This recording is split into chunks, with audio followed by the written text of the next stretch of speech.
I played What Remains of Edith Finch a couple of years ago. Seems like it was just yesterday. The emotional memory of that game does not go away. This isn't a horror game that splatters its way into your mental synapses. No, it's a game of tragic beauty that imprints itself on the soft edges of your soul. It's a visual feast for those who love trivial paraphernalia that makes up a person's life. It is game storytelling at its best. I got the sense Edie had spent a lot of time here before my mom sealed the doors. It could be that What Remains of Edith Finch is more story than game. If this is true, it's okay by me. After Milton disappeared, Mom sealed up all the bedrooms.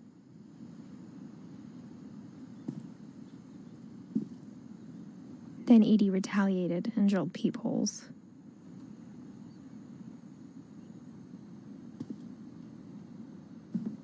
Edith Finch herself tells you the story. She doesn't actually tell you the story as much as walk you through it. She tells you the story with her voice. She shows you the story with her words, literally.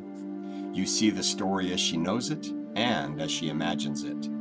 Then she gives you time to be alone, to shuffle through the accoutrements and knickknacks of the lives whose story she has just told. It's a perfect, engrossing storytelling combination.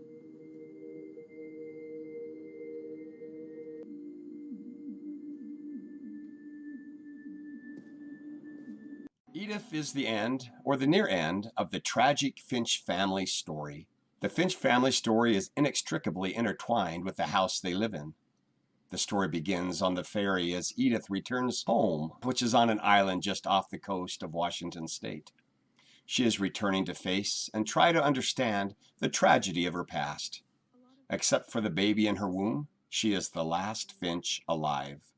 I'm just going to start at the beginning with the house.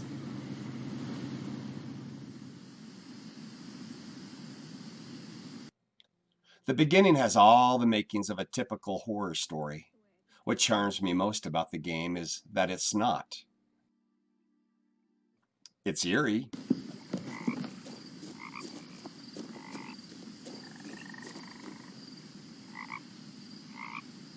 I asked Edie once about the dragon in the pond. She said it had killed her husband. It's mysterious.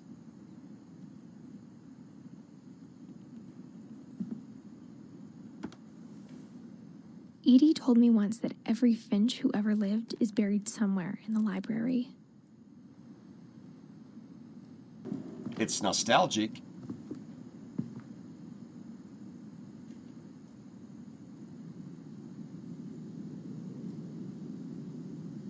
But it never takes the easy route into horror. The home in which the story takes place is just a regular home. You will know this home. It's very familiar. It's full of the things that makes up a family's life, except that they are not your things and so are worth staring at to consider the personalities that collected them.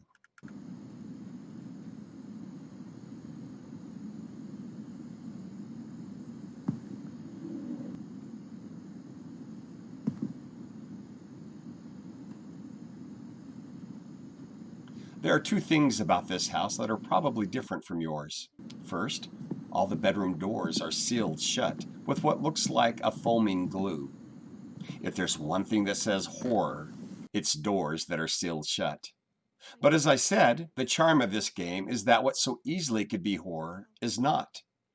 The only thing behind the doors is the story of the life and death of each room's past occupant. A tragic story told with skill and beauty. Because the doors are sealed, you, the player, has to guide Edith through ingenious secret crawl spaces and passages that interconnect all the rooms.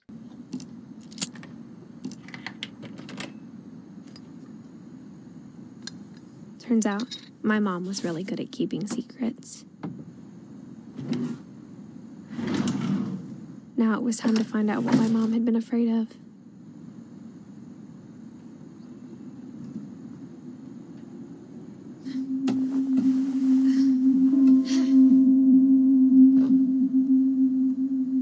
From the paintings on the wall, it was clear my brother Milton had been here before me.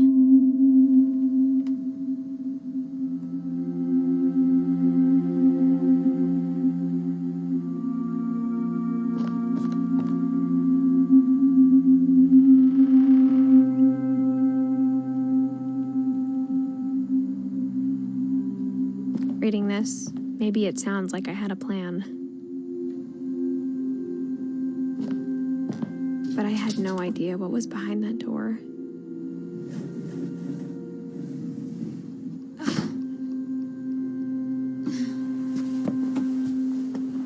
Just like I had no idea where all this was gonna lead.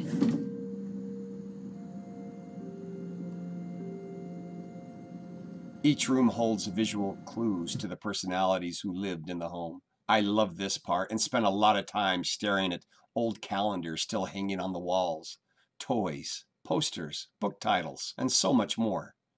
As I stared, I heard the wind through the trees outside the window, the waves of the surf, and the creaks and groans of an old house. I never thought about how hard it must have been for her afterwards.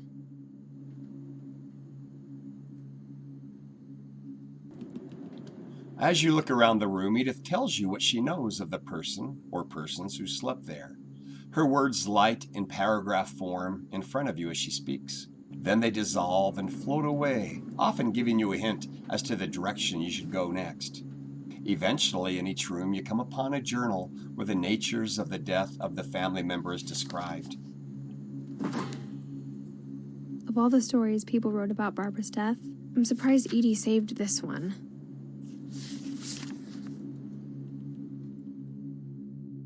Unlike most of our relatives who died of mundane things like old age, cancer, or a car wreck, each of the Finches died in ways that will capture your heart and imagination.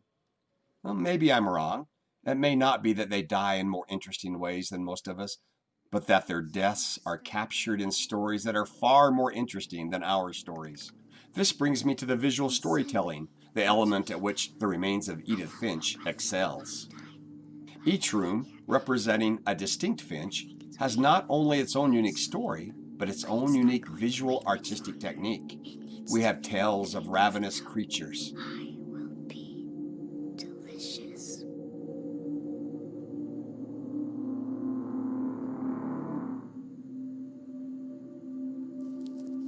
of swings on a cliff, of kites in storms, and of murderous madmen on the loose.